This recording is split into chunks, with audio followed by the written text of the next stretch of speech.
Welcome, ladies and gentlemen, to the Monday edition of the Power Hour. Just a little tongue-in-cheek stuff going on there. Anybody living near an airport can relate to that. And that's what we're going to be talking about a little bit today. This is Dave Von Cloyce. And Joyce Riley. And the subject is going to be the purpose of chemtrail aerosol. A.C. Griffith was associated with the National Security Agency. He carried a top-secret clearance, a cryptographic clearance, and in more recent times, he was associated with the Central Intelligence Agency operations. He was married to a lady lawyer, judge, and his father-in-law was the Chief Justice of the Supreme Court of Virginia. He is with us today, and we want to say thank you very much, A.C. Griffith, for joining us to talk about the purpose of chemtrail aerosol. Thank you, sir, for joining us in the Power Hour today. Thank you, Joyce. It's indeed a pleasure to be with you today. Well, I must tell you, I think the listeners are going to get more today than they probably imagined, given the fact that you have some information that most people do not have access to, and probably information we would just as soon not know. However, knowledge is power, and we thank you for joining us, and I know that you have listened to the Power Hour in the past and have been very supportive of the activities and providing information to the Power Hour. Let's talk just as much as you want to talk about what your past experience was all about, sir. I spent a couple days making talking points to make a guide map of how to present this to you. It is such a big topic. It's very difficult to know where to grab it to begin.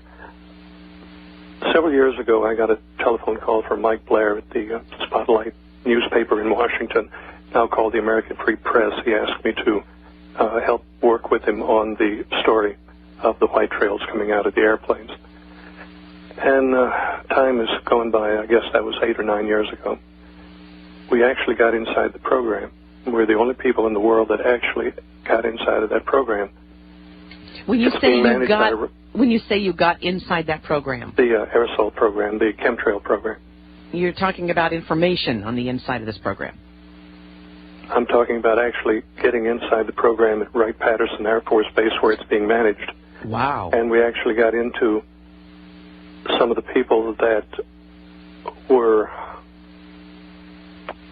dissatisfied from within the program, and they divulged a lot of the acronyms and the purpose of the program and so on. And that's the only way that anybody could ever have broken the secrecy of this program. Okay. We know that people have died over this program. People have been hit to keep them quiet. And we know that other things have happened to keep people in this program. One of the key people that designed the aerosol, the barium salt aerosol, was set up by people in the Reagan administration, and he's now sitting in federal penitentiary. They still go to him to ask him questions, but yet he is in the prison. That is a little unnerving, isn't it? Yes, it is, absolutely. That the man that designed the barium salt aerosol is sitting in a prison. Well, it would sort of make sense. Now, before we go any further, let's just define what you believe to be the aerosol crime issue. I mean, just what is this aerosol that we're discussing? I mean, it comes out of aircraft, we believe, or we know, and that is the basis of a program that is set up to not do good to this country, but probably do harm. Now, I remember we had a couple of people on the program recently. You contacted me after that, and you said, Joyce, some of the information was accurate, some of it was inaccurate. But what we do know is there's something in the skies that should not be there. The white trails are not coming out of the engines. It's coming out of aerosol units on the aircraft. In the very beginning, the early days, the aircraft were flying relatively low, 10,000 feet or below, and they were developing the program.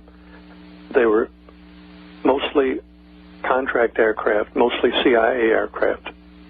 Now the program has been expanded, and commercial airliners have been outfitted with aerosol units that are controlled through computer systems and satellites to dispense a barium salt mixture. It's a mixture of barium salt, not coming out of the engine. It's coming out of aerosols. And we have checked on information. We do confirm that the name of the project is Project Cloverleaf. in the aircraft industry. It is very secretive. It is the most secretive thing I have ever encountered. People have died over this, talking about it. I listened to your broadcast just a few minutes ago. The general was on saying that he is very patriotic and he feels compelled to speak out, and that's exactly the same way I feel. I am very patriotic. I was born before the Second World War. I'm an old guy, and I come from that generation and that mindset. This is my country, and I see my country being dissolved. My country is being destroyed right in front of my eyes, and the people are being hurt, and that's why I consented to be on your radio program today. I know you will remember that you've asked me many times to do this, and I've been very reluctant, but it's time. It's time to speak out and go public with these things. Well, that is correct. I have asked AC to be on this program many, many times, and you do this, I think, with a considerable amount of risk to your own life, do you not? Yes, that's right. So there are people who have lost their lives, people who are now in prison as a result of divulging this information. Now, you were, as you say, very patriotic. You still are very patriotic, and you were doing this out of patriotism, out of love for your country. As I know you are. That's correct. That's correct. You know, Joyce, I'm in Richmond, Virginia, just a few miles from the spot that Patrick Henry stood in 1775.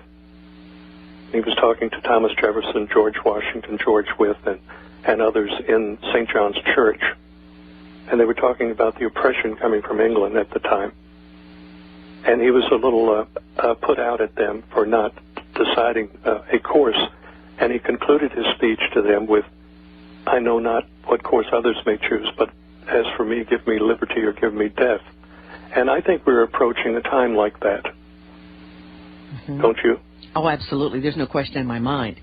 I talked with you about a discussion I had with a military member who admitted to me, well, first of all, he did not believe that there was such a program. However, he was stationed at one of the bases where I knew some of the operations were taking place on this aerosol clouding or aerosol dispersion or whatever you want to call it. And I had him go to the person who we knew was in charge at that base at that time. And he did, in fact, confirm that the person that admitted to some of the information that we're about to talk about here, or that some of the information regarding this program. And he was so disillusioned when I talked with this military officer. He said, "I am leaving the military, Joyce. I did not believe you when you told me about Gulf War illness." And then he said, "I became ill. Then I found out the doxycycline was true. And then now I have found out about this spraying issue." And he said, "I can no longer serve the military." Well, let's talk about this subject of what the aerosol program is and how you were able to obtain this information. First, Joyce, if you will allow me, let me paint a picture, a time picture. At first, you may think it's not related, but you will see that it is related. So if you will indulge me just a minute, let me go back to the Kennedy assassination. Do you remember Jim Garrison in New Orleans, the DA down there, fingered 27 people as being part of the plot to kill the president? Carlos Marcello was the major drug dealer in New Orleans, and his people were involved. Now, one of the people associated was a man named Barry Seals. He was a drug dealer and later a CIA operative. The FBI report on Carlos Marcello, the big drug dealer and underworld character, the FBI report said he made his money selling tomatoes and real estate. And that was the FBI evaluation of the #1 drug dealer. Now, remember Barry Seals. Now, fast forward to the Watergate break-in in 1972. Now, I was at the Watergate. The CIA had a rather large international operation there under a corporate name. Then they had other foundations under that and so on. By the way, did you know the Catholic Church built the Watergate complex